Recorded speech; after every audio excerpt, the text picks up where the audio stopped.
Obrigado pelo privilégio de ceder o púlpito num domingão, né? Uma confiança muito grande, eu quero louvar a Deus por isso. Capítulo 2, versículo 30. Melhor, vamos ao versículo 40. Está escrito: ora, todos os anos iam seus pais a Jerusalém, à festa da Páscoa. E tendo já ele 12 anos, subiram a Jerusalém, segundo o costume do dia da festa. Estou no 43 agora. E regressando eles, terminados aqueles dias, ficou o menino Jesus em Jerusalém, e não o souberam seus pais. Pensando, porém, que ele viria de companhia pelo caminho, andaram o caminho de um dia e procuravam-no entre os parentes e conhecidos. E como não encontrassem, voltaram a Jerusalém em busca dele. E aconteceu que, passados 3 dias, o acharam no templo, assentado no meio dos doutores, ouvindo-os e interrogando-os. E todos os que o ouviam, admiravam a sua inteligência e respostas. E quando o viram, maravilharam-se e disse-lhe sua mãe: Filho, por que fizeste assim para conosco? Eis que teu pai e eu ansiosos te procurávamos. E ele lhe disse: por que é que me procuráveis? Não sabeis que me convém tratar dos negócios do meu pai? Quantos podem dizer amém? Amém. Podem sentar-se, por favor. Eu tenho sido profundamente mexido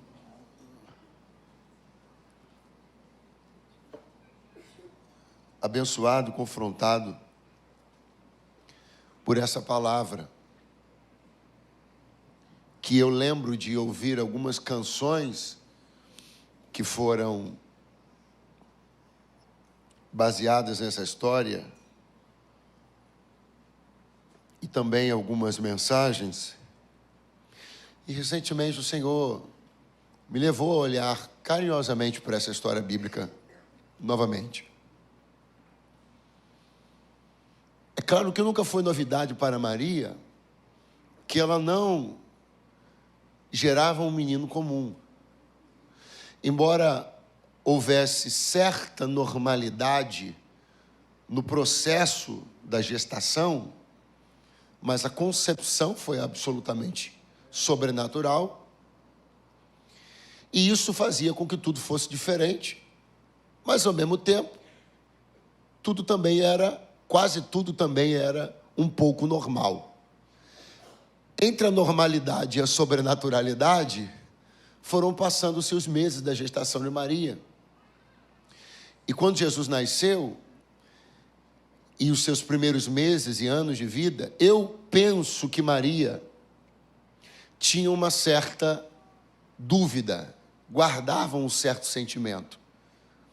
Quando é que ele vai pela primeira vez tomar algum tipo de iniciativa que seja mais relativa a ele ser filho de Deus do que ser meu filho?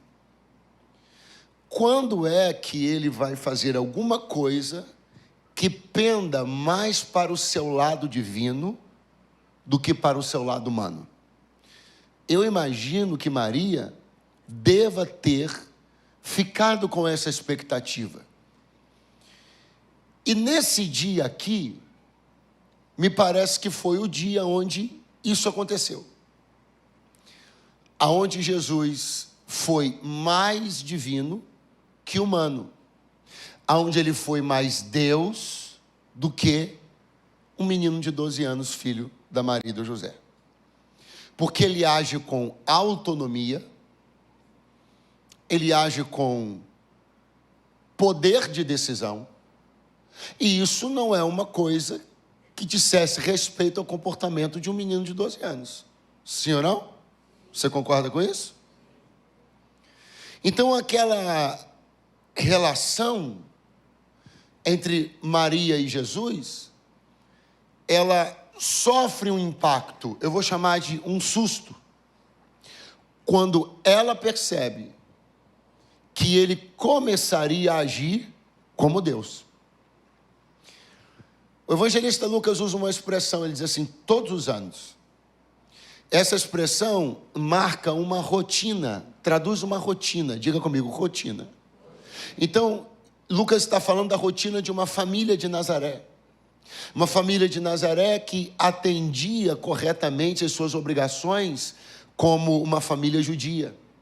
Então, todos os anos, essa família de Nazaré ia até Jerusalém para a celebração da Páscoa.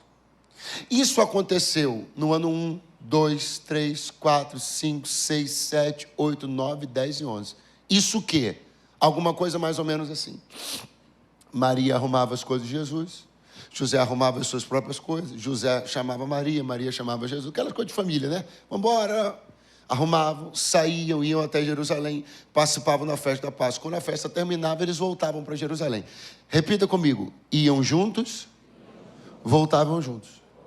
Como uma família cujo governo, decisão sobre chegar e sair está com os pais. Então eles iam juntos, voltavam juntos. Foi assim no ano 1, 2, 3, 4, 5, 6, 7, 8, 9, 10, 11, até que no ano 12, aquilo que acontecia costumeiramente há 11 anos, teve sua rotina quebrada. Aquilo que se repetia sistematicamente há 11 anos, teve sua rotina quebrada.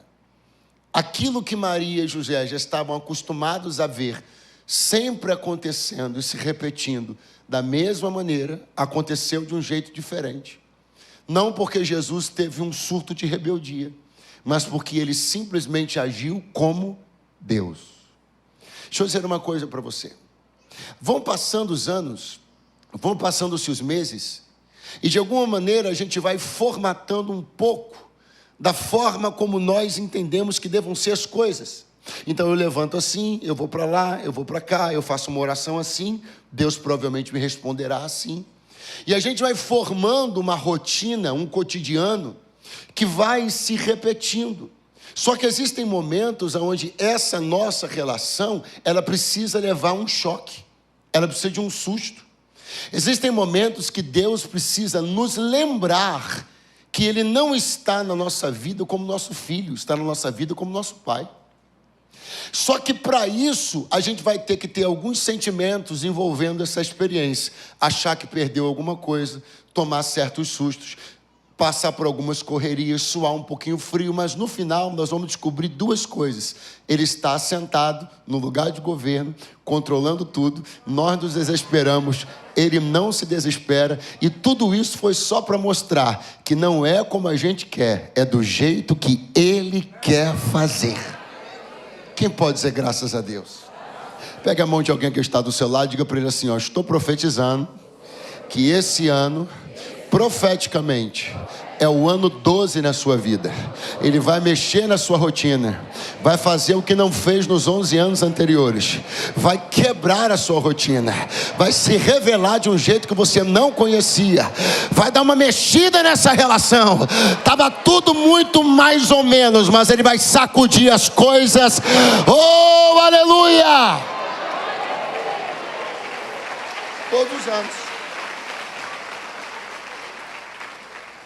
Todos os anos eles iam juntos e voltavam, mas no ano 12 ele decidiu ficar e não avisou. No ano 12 ele decidiu mudar a rotina e não avisou. No ano 12 ele decidiu fazer uma coisa diferente e não avisou. Afinal de contas, quem te disse que ele sempre tem que te avisar? Quem te falou que tudo passará pelo seu conhecimento? Não. Ele decidiu fazer uma coisa diferente e não avisou. Porque a Bíblia diz assim, ó, terminada a festa. Quando a festa terminou, a lógica empregada é, se a festa acabou, vamos em? Se a festa acabou, vamos? Só que Lucas diz assim, ó, atenta aos detalhes. Mas Jesus ficou. E eles saíram. E Jesus? Você precisa entrar, eu preciso entrar também, numa concordância, num alinhamento com o nosso Jesus. Qual? Só saia quando ele sair. E não fique se ele já foi embora.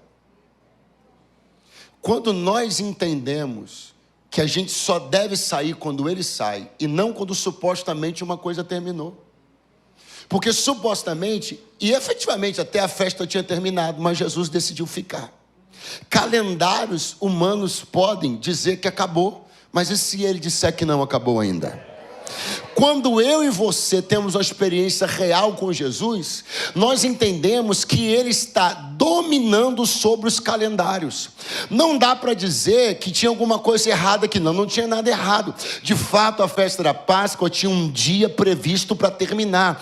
Quem foi que apontou esse dia? Moisés. Mas eu tenho que entender com quem eu estou agora, quem eu sirvo agora. Ele é maior do que os calendários, maior do que os ritos, maior do que as celebrações. Os homens põem um ponto final. Os homens dizem, acabou a festa. Ele diz, acabou nada, agora que vai começar. Aleluia.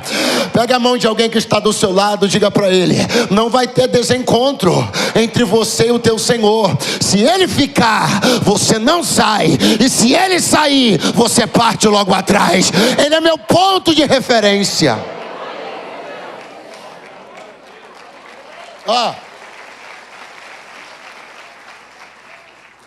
Qual é o ponto de referência? É o calendário judaico. Se o calendário diz a festa acabou, eu vou embora. O que Maria descobriu naquele dia? O ponto de referência dela não era mais o calendário judaico. O ponto de referência dela era ele. Ela não saía quando a festa acabava, ela só sairia quando ele saísse. Você e eu somos orientados por muitos calendários e referências, até Deus entrar na nossa vida. Quando Deus entra na sua vida, todo calendário e referência que regia os seus dias é substituído por Ele. O calendário pode dizer, acabou. Se Ele disser, vamos continuar, você continua. Alguém dizer, você é louco, você vai dizer, mas Ele mandou continuar, eu vou continuar. E alguém vai dizer, mas não tem mais jeito para isso, acabou a festa. Você vai dizer, só acaba quando Ele disser que acabou. Alamaraga Shuramandaraya. A festa tinha acabado. E eles foram embora, porque isso que deveriam fazer, terminada a festa. Mas eles desconheciam uma informação. Jesus tinha ficado. E se ele tinha ficado, eles deveriam ficar. Mas como não sabiam que ele tinha ficado, partiram. E agora, em certo momento, em dado momento, um medo, um pânico, vai tomar o coração daquele casal. Porque eles vão passar pela sensação, que eu acho que algumas pessoas aqui já passaram também. Perder uma criança. Alguém aqui já pensou ter perdido uma criança no mercado, na feira? Levante a mão, por favor. Alguém já passou? É ruim, né, irmão? E se for filho dos outros? Imagina tu perder o filho de Deus. Terrível, né? Né? Não é terrível? Essa foi a sensação que acometeu o coração de José e Maria. Perdemos. Só que eu e você, a gente já sabe. Ele está perdido? Ele está perdido? Ele está sentado no meio dos? Se você parar e perguntar para Maria o que aconteceu, ela vai dizer, perdi Jesus.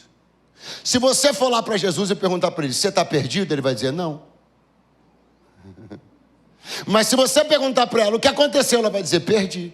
Mas se você perguntar para ele, ei menino, você está perdido? Ele diria, não. Você entende que existe uma diferença muito grande entre como você se sente e como as coisas são na realidade? Você está se sentindo de algumas formas e maneiras que não correspondem à realidade. Deus me trouxe para dizer, você está sentindo que perdeu e não perdeu nada. Você está achando que acabou e não acabou nada. Porque entre como você está se sentindo e a realidade dos fatos, pode haver uma diferença muito grande. Maria e José, se perguntados, diriam, perdi. Mas Jesus está sentado sem nenhum tipo de susto. Ele não está perdido. Eu quero que você creia nessa noite que Deus vai substituir algumas falsas e reais sensações que estão te acometendo. Alguns medos que não têm razão. Alguns receios que não têm propósito, algumas dúvidas que não deveriam estar te acometendo. Ele vai te contar o que está acontecendo na realidade. E a realidade é, não há nada perdido. Ele está no controle de tudo.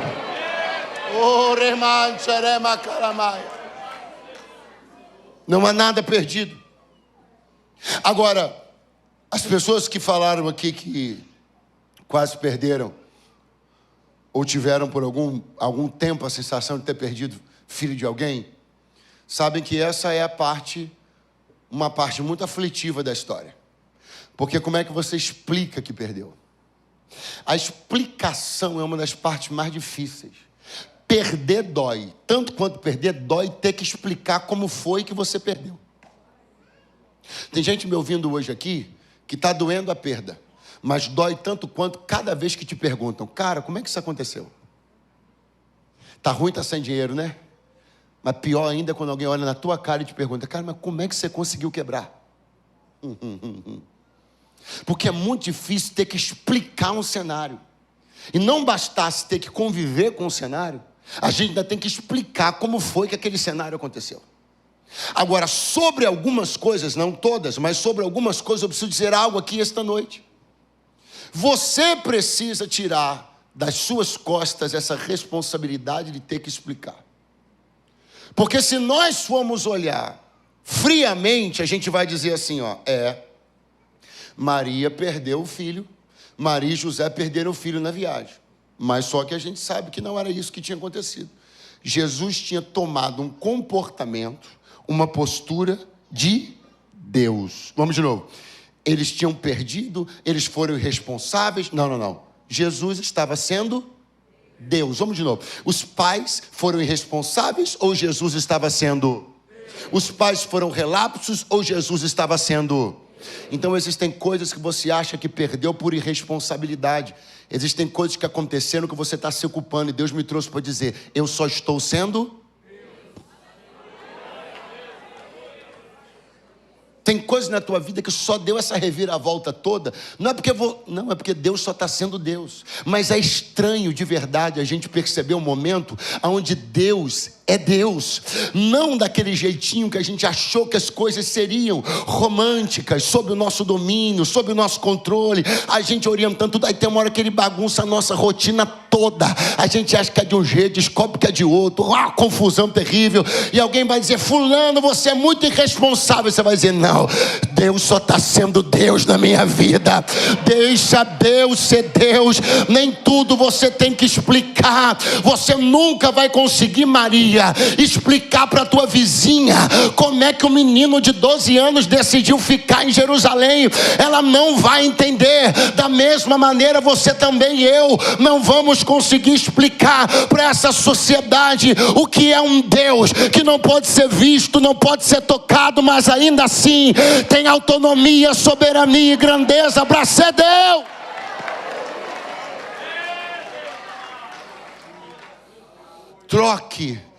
Troca aquela explicação toda que você está, o textão que você está construindo. Você está com um textão no bloco de notas, aí eu vi. E o Senhor me trouxe para dizer: apaga esse textão e substitua esse textão por uma frase bem menor: Deus está sendo Deus. Em vez de você tentar fazer uma explicação mirabolante para aquilo que aconteceu, diga assim: não, Deus só está sendo Deus. Pastor, tem um exemplo na Bíblia para isso? Tem. Se fôssemos eu e você na era do textão, no lugar de Jó, a gente ia escrever um textão grandão. Jó foi bem mais resumido. Ele sintetizou tudo e disse: Deus me deu.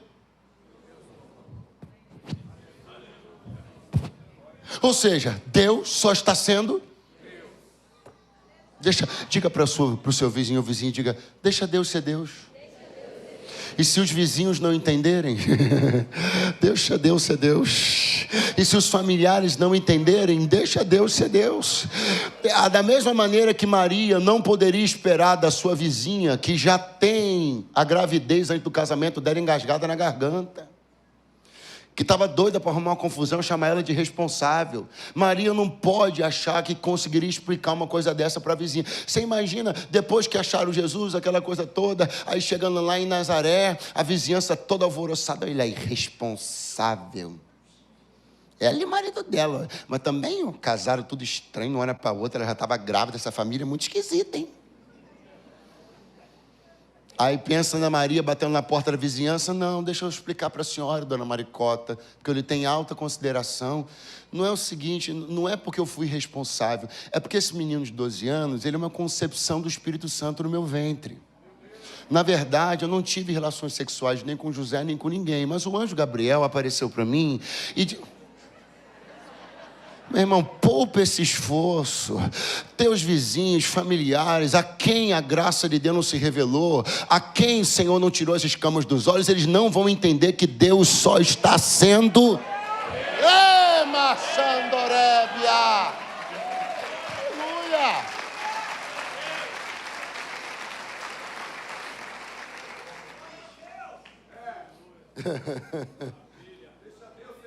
Aí eles... A Bíblia diz que eles pensaram. Eles pensaram. Ah, tá. Pensaram estar Jesus com algum dos vizinhos ou parentes. Eles pensaram. Eu entendo que para eles terem pensado isso, provavelmente Jesus já tivesse feito isso em algum outro momento. Ou seja, provavelmente num dos outros 11 anos anteriores, se você for embora, volte agora. Em algum dos outros 11 anos anteriores, ele deva ter ficado em algum momento com a família X. Ele deva ter colado em algum momento com os vizinhos, porque tinha um menino que regulava de idade com ele. Então Maria e José olharam e disseram assim, já sei. Ele vem pelo caminho com alguém. Ele devia ter hábito de fazer isso, preste atenção. Pode ser que no ano passado ele tenha feito isso. O quê? Estado com aquele pessoal. No ano retrasado, ele bem viajou com aquele pessoal ali. Só que dessa vez, eles começaram a procurar e não acharam. Pastor, mas o que você quer dizer? Duas coisas. Primeiro, nós vamos ter algumas surpresas, não vão ser agradáveis, mas serão necessárias durante a jornada. Pergunte, quais? Tem muita gente que você tem certeza que Jesus está com eles e vai descobrir que não está.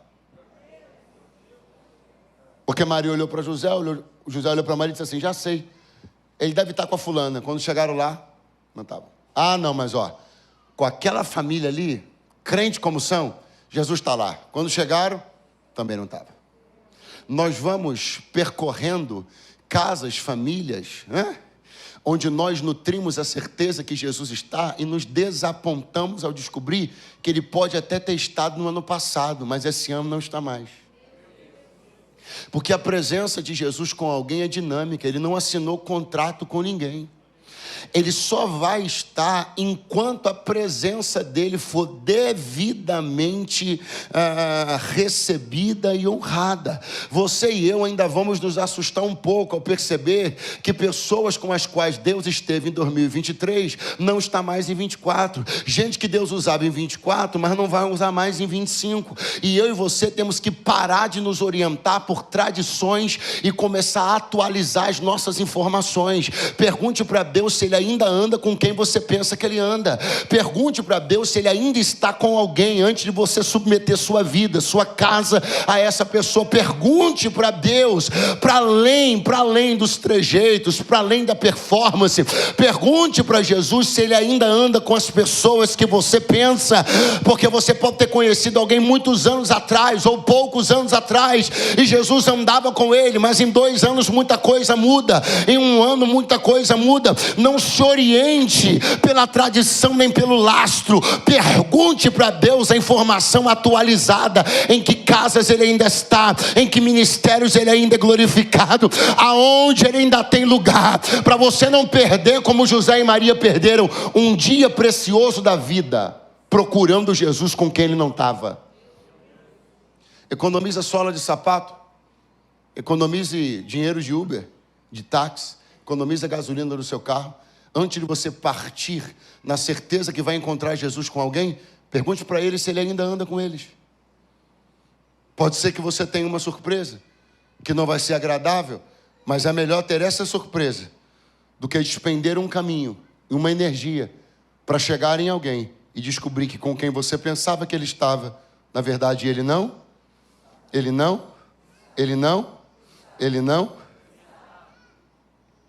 Maria e José, depois de gastarem um dia inteiro naquela busca, eles então entendem que não, ele não está com quem a gente pensava. Então vamos fazer uma coisa. Vamos voltar a Jerusalém procurá-lo. Qual é a lógica? Porque Jerusalém é o último lugar onde nós estivemos. Vamos de novo. Jerusalém é o último lugar onde nós estivemos. É uma decisão muito acertada. É uma decisão muito inteligente. E eu queria que você entendesse um pouquinho sobre o porquê essa decisão é muito inteligente. Se Jesus tem 12 anos e se ele acabou de cometer a traquinagem de deixar os pais irem embora e ficar, ele também pode perfeitamente ter pegado uma bicicleta, ele pode perfeitamente ter montado num jumento e ter ido para uma outra cidade, sim ou não? Ele pode ter entrado num barco e ter atravessado o lago para ver como é que era, que ele tinha curiosidade, sim ou não? Ele poderia ter ido para outros lugares, mas Maria e José têm uma certeza. Não existe lógica de procurá-lo em outro lugar, senão primeiro no lugar onde nós nos encontramos pela última vez. Se existe Jerusalém, é aqui que eu quero chamar a sua atenção, não vou demorar. Se existe Jerusalém, se existe um ponto, se existe um lugar, se existe um altar, se existe uma referência aonde se encontra Deus, por quê? Para que procurá-lo em outros endereços? Porque veja bem, quando você não tem Jerusalém, quando você não tem um altar, quando você não tem sacerdotes estabelecidos e reconhecidos, até se pode entender que se busque em outros endereços. O que me assusta é onde há Jerusalém, haver procura em outros lugares. O que me assusta é, se há um altar reconhecido na cidade, por que procura-se Deus em outros lugares? Se há sacerdócio reconhecido na cidade, por que se dispor a outros sacerdócios de maneira aventureira? Sabe, Deus me trouxe para dizer uma coisa aqui, talvez um pouco incômoda, mas muito real, muito útil para alguém essa noite. Não submeta a si próprio, sua casa, a riscos aventureiros. Se existe um lugar instituído por Deus, se existe sacerdócio instituído por Deus, se existe altar onde o fogo de Deus queima, o que você está fazendo? Procurando Deus em outros lugares. O altar de Jerusalém deveria atrair você naturalmente para lá, sem a necessidade de buscá-lo em nenhum outro lugar. Se existe Jerusalém, por que eu vou procurá-lo em Samaria? Se eu estive com ele pela última vez em Jerusalém, o que eu vou fazer em Decápolis? Se pela última vez eu estive com ele em Jerusalém, por que eu vou fazer na Galileia? Então eu vou voltar, eu vou fazer o caminho de volta. E vou lá procurá-lo no lugar onde nos encontramos pela última, e vem José e Maria. Quando chegam em Jerusalém, Jesus estava no templo assentado entre os doutores. Quando Maria olhou para Jesus, quando ela o viu, ela não disse, oi meu filho. Ela não deu um abraço, ela não deu um beijo. Ela começou dizendo, por quê? Por que fizestes isso conosco? Será que Maria é a única pessoa que já abriu uma oração dizendo assim para Deus, por que o Senhor fez isso comigo? Quando você está num momento de grande questionamento, você corre o risco de perder grandes momentos de comunhão, grandes momentos de presença. O abraço ficou para depois, a pergunta veio antes.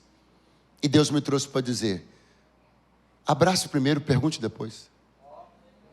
Quantas vezes a gente dobra o joelho e tão apressadamente despeja um caminhão de porquês? Por que o Senhor fez isso? Por que a porta não abriu? Por que isso aconteceu? Por que não sei o que lá? E o Senhor olhando dizendo, despeja as dúvidas depois. Maria perguntou, por que fizestes isso conosco? O afã de alguém que quer entender, que quer perguntar, que quer saber, que quer investigar, que quer questionar, mas vai ouvir uma resposta. E a resposta de Jesus foi, por que vocês estavam me procurando? Durante um período que a Bíblia é clara em dizer direitinho qual foi. 3 dias. Quantos dias? Pode fazer melhor. Quantos dias? A sensação de Maria e José de ter perdido Jesus durou? Vamos de novo, porque eu não vou demorar. Você tem que ficar aqui comigo, ligadinho. Olha, a sensação de Maria e José de ter perdido Jesus demorou? Por quanto tempo Maria não pôs os olhos em Jesus? Por quanto tempo ela não sabia exatamente o que estava acontecendo com ele? Por quanto tempo os dois ficaram separados? Isso aconteceu quando ele tinha quantos anos? Maria pensou assim: eu não me recupero disso nunca mais. Maria pensou: eu não aguento um outro susto desse. Maria pensou: outra dessa aqui eu não aguento. E o Espírito disse para ela: aguenta. Não só você aguenta, como daqui a 21 anos ele vai sumir de novo. Daqui a 21 anos, por 3 dias, você não vai vê-lo. Daqui a 21 anos, por 3 dias, você não vai saber exatamente o que está acontecendo com ele. Mas assim como você encontrou ele no terceiro,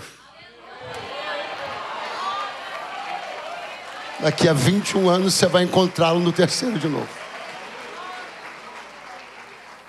Pastor, ficou muito bom, ficou bacana, ficou emocionante, foi uma ligação tão legal, mas e aí? Que você está dentro dessa situação pensando que não aguenta outra. E Deus me trouxe para dizer: você aguenta. Você aguenta porque eu não errei quando mandei o anjo bater na sua porta. Eu sempre conheci a estrutura do seu coração. E mais, o que está acontecendo com você agora, Maria, nesses 3 dias com ele sumido, é só um treinamento para o seu coração, para o que vai acontecer daqui a 21 anos. Você está pensando que não aguenta outra, tanto aguenta como essa, é só um treinamento. A punk ainda está por vir. Só que quando ela chegar, você terá sido preparado. O seu coração está sendo treinado. Porque você não foi escolhida só para ser uma barriga, você foi escolhida para ser a mãe. Então existe uma relação tua com esse teu Deus que você vai levar até o último dia da tua vida, e ela vai transbordar para a eternidade. Então algumas coisas que você achou que não suportaria, você vai sim suportar, e outras virão, e você suportará também, porque Ele está treinando, amadurecendo e robustecendo o seu coração no meio deste processo. Pega a mão de alguém que está do seu lado agora, dá uma acordada nele e diga: Ele está treinando o seu coração. Você vai dar conta sim, você vai dar conta. Você pensou que essa deslealdade ia matar você, mas não vai não. Você vai levantar a cabeça, vai recomeçar, outras virão, e você vai dar conta sim. Esse último episódio não vai afundar seu ministério. Você vai se levantar, se reconstruir, e vai continuar sendo bênção na vida de muita gente, porque Ele está treinando o seu coração.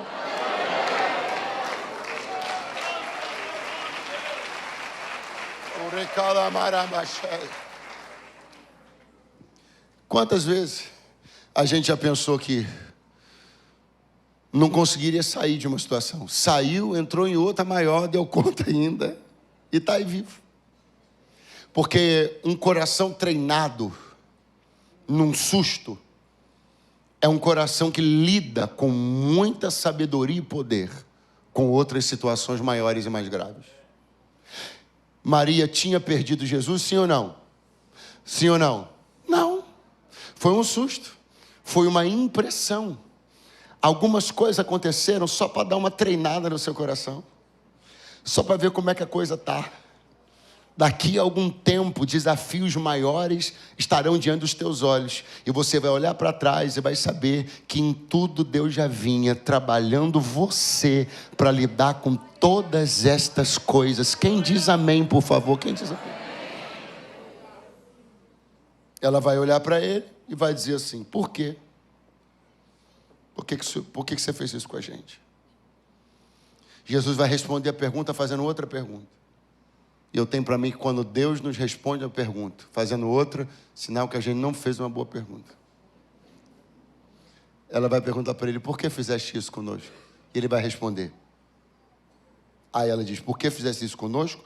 Eu e teu pai ansiosos te procurávamos. Aí ele vai perguntar: e por que me procuravas? Não sabeis que me convém cuidar dos assuntos do meu pai?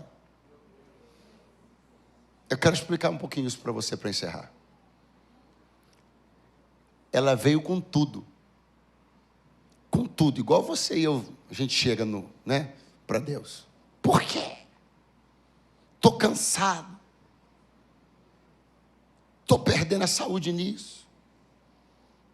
Jesus olhou e disse: mas não mandei você fazer isso. Eu não sei se você percebeu, mas a conversa aqui entre eles é desse nível. É ela dizendo: eu estou cansada. É ela dizendo: eu estou fadigada, eu estou ansiosa, eu estou desesperada fazendo isso. Jesus olhando diz assim: mas eu não mandei você fazer isso. Quando Deus te mandar fazer uma coisa e você ficar cansado, vá bater na porta dele, porque ele vai te revigorar. Vou repetir. Quando Deus te mandar fazer uma coisa e você ficar cansado, bata na porta de Deus, ele vai te revigorar.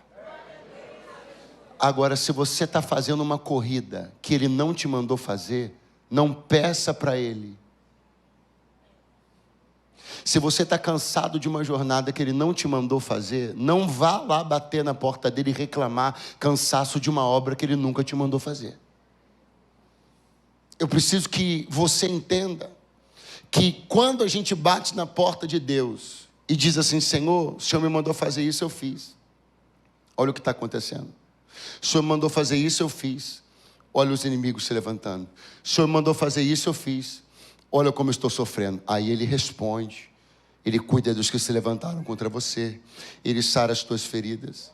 Agora, chegar com o pé na porta, dizendo: por que está acontecendo isso e isso? Eu estou cansado, eu estou assim, meu casamento prejudicado, eu estou perdendo dinheiro. Mas por que o Senhor vai perguntar se eu não te mandei fazer nada disso? Você está cansado de uma busca que eu não te autorizei? Você está cansado de uma corrida que eu não dei o tiro de largada? Você quer me envolver numa obra como se ela fosse minha, mas eu não te mandei fazê-la. Ela é mais sua do que minha.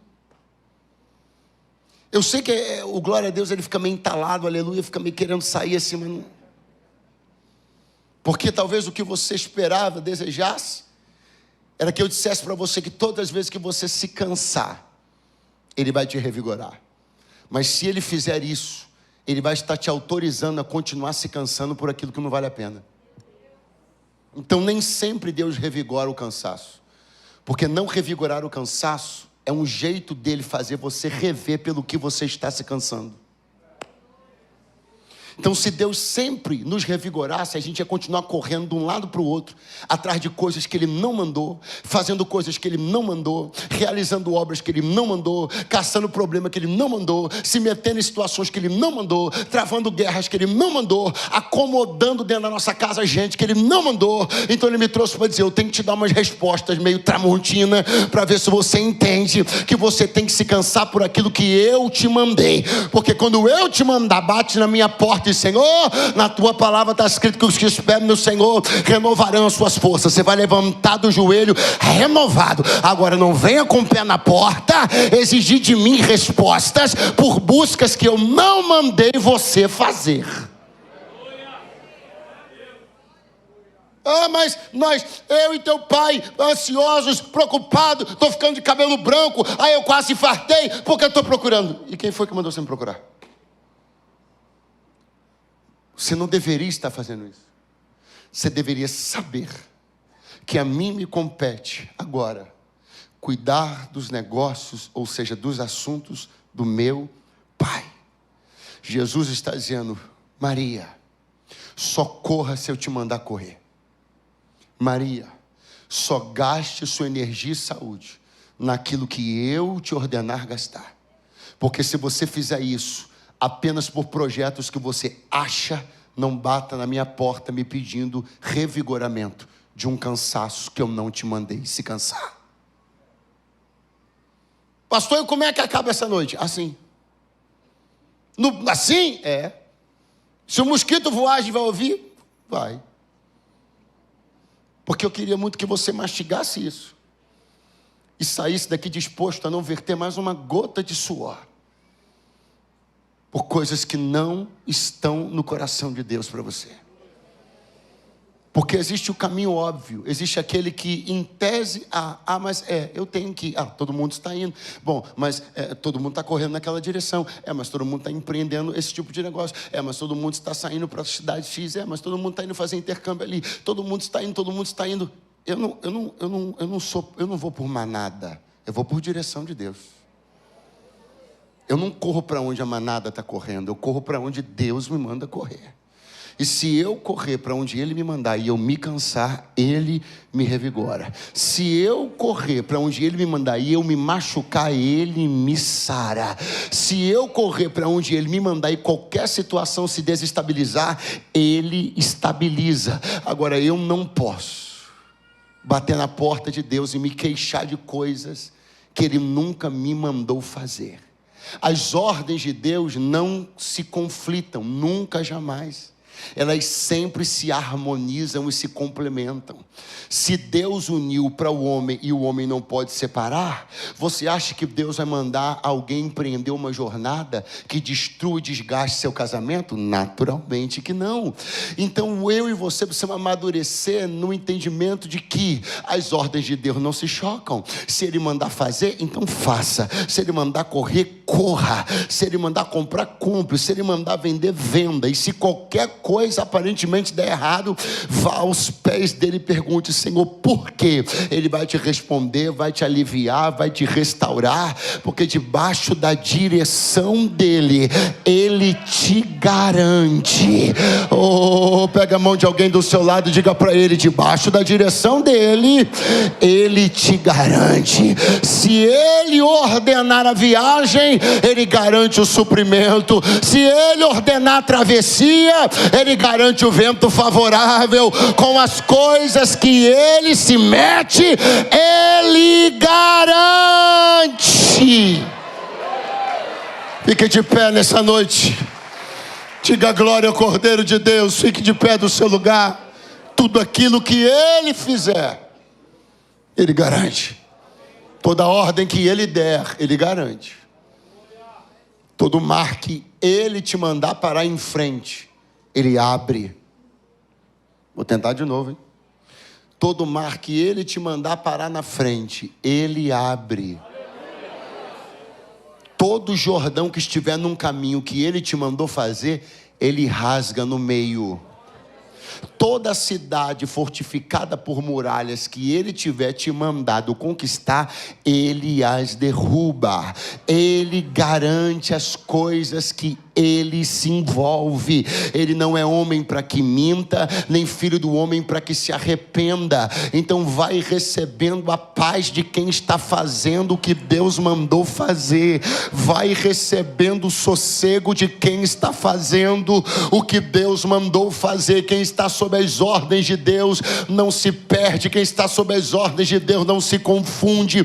E se você se meteu em qualquer coisa que dizia mais respeito ao teu reino do que ao reino de Deus, a tua vontade do que a vontade de Deus, ainda dá tempo de não procurar o que Deus não mandou procurar. Ainda dá tempo de não se gastar e nem se cansar por aquilo que Ele não te mandou gastar e nem cansar. Por Ele, pelos propósitos dEle, vale suor, lágrima e até sangue. Mas por aquilo que Ele não ordenar, não gaste o tempo da sua vida. Não gaste o tempo da sua vida naquilo que Ele não estiver. Mas se Ele estiver, gasta suor, gasta lágrima, verte até sangue, porque vai valer a pena. Vai valer a pena. Vai valer a pena. Esse Jesus que estamos pregando aqui, esse Jesus que estamos pregando aqui, não é um chaveirinho. Ele não é um menino numa manjedoura. Ele esteve assim, porque nasceu como um bebê comum. Mas não é um Deus para se apertar as bochechas. Não é um Deus para se achar bonitinho.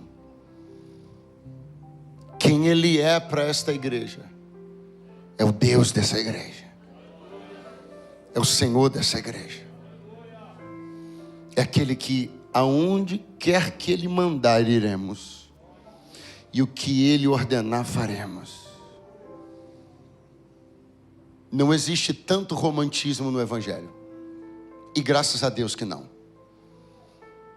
Porque todas as pessoas que eu vi não entenderem a realidade do Evangelho e criarem um romantismo em volta do Evangelho, não conseguiram ficar muito tempo. Porque é como uma nuvem que se desfaz. Como um castelo de areia que a água bate e cai. Construa uma relação com Deus fervorosa, real, intensa, viva. Comece hoje. Comece hoje entendendo que Ele está chamando você. Chamando você para uma vida, uma aliança e uma relação vivas, dinâmicas. Aonde rotinas vão ser quebradas subitamente. Onde você terá algumas surpresas e passará por alguns sustos, mas no final a sua compreensão sempre vai ser de que Ele está no governo de tudo. Servir a Deus não é arriscado. Servir a Deus não é medonho. Servir a Deus tem a dose de emoção necessária. Porque ninguém poderá dizer que servir a Deus caiu no tédio. Ele ama a sua vida com amor profundo. E me trouxe essa noite aqui para dizer a você que Ele quer ser o seu Deus. Que vocês podem até não ter vindo juntos, mas podem voltar para casa juntos. Pastor, eu desejo voltar com Jesus para casa hoje. Eu desejo voltar com Jesus para casa e o meu desejo vai além.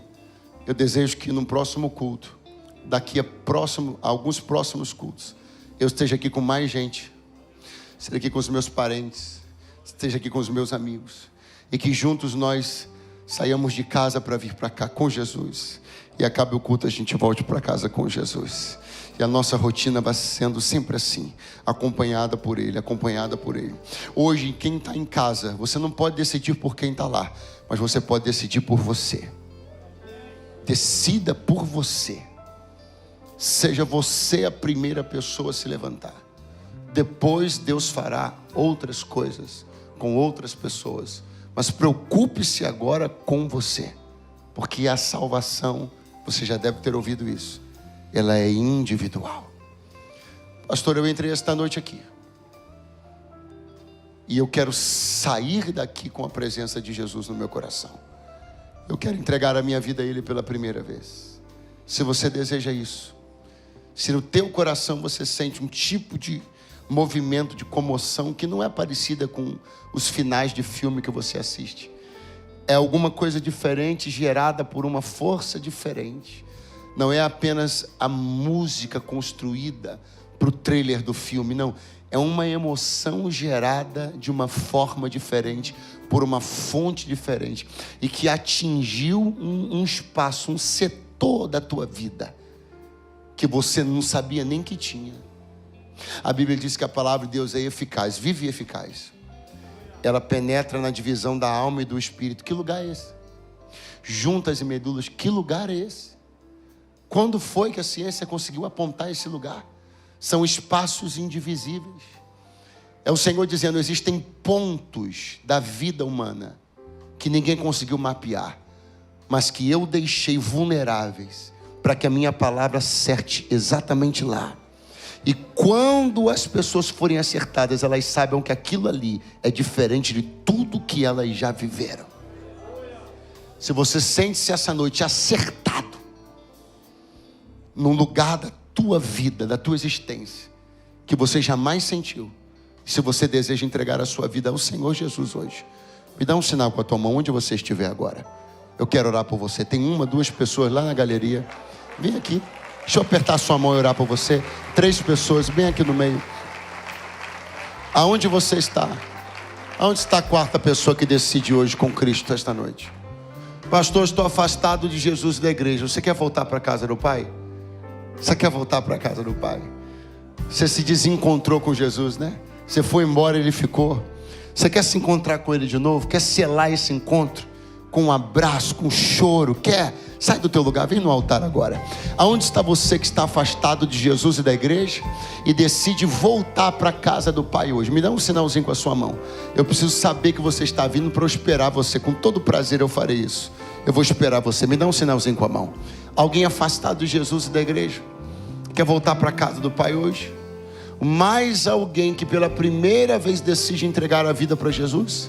Mãozão lá no alto assim, acenando bem bonito, para eu saber que você está vindo para Jesus. E nós nos preparamos para te receber. Vem, querida, Deus te abençoe. Deus te abençoe. Eu vou te dar mais 45 segundos. 45 segundos. 45 segundos. Não são mais 45. São 39. Onde você estiver agora, é o tempo do pastor Delano chegar aqui no altar, levantar as mãos e ligar o reino de Deus quem estiver aqui na frente. Você não pode ser beneficiado fazendo uma coisa que os outros não fizeram. Eles estão aqui, se expuseram, por que você também não pode se expor? Sai do seu lugar, vem aqui agora. Não há vexame nem vergonha alguma. Vexame e vergonha você sabe o que é. E quem andou dando por aí, talvez até você já tenha dado alguns vexames na vida. Você sabe que essa é uma caminhada que de vexame não tem nada. Isso aqui é um espetáculo de uma decisão acertada. Se você ainda deseja vir, sai do seu lugar agora e venha no altar, para que nós possamos orar por você. Uma querida está chegando aqui. Glória a Deus e aleluia.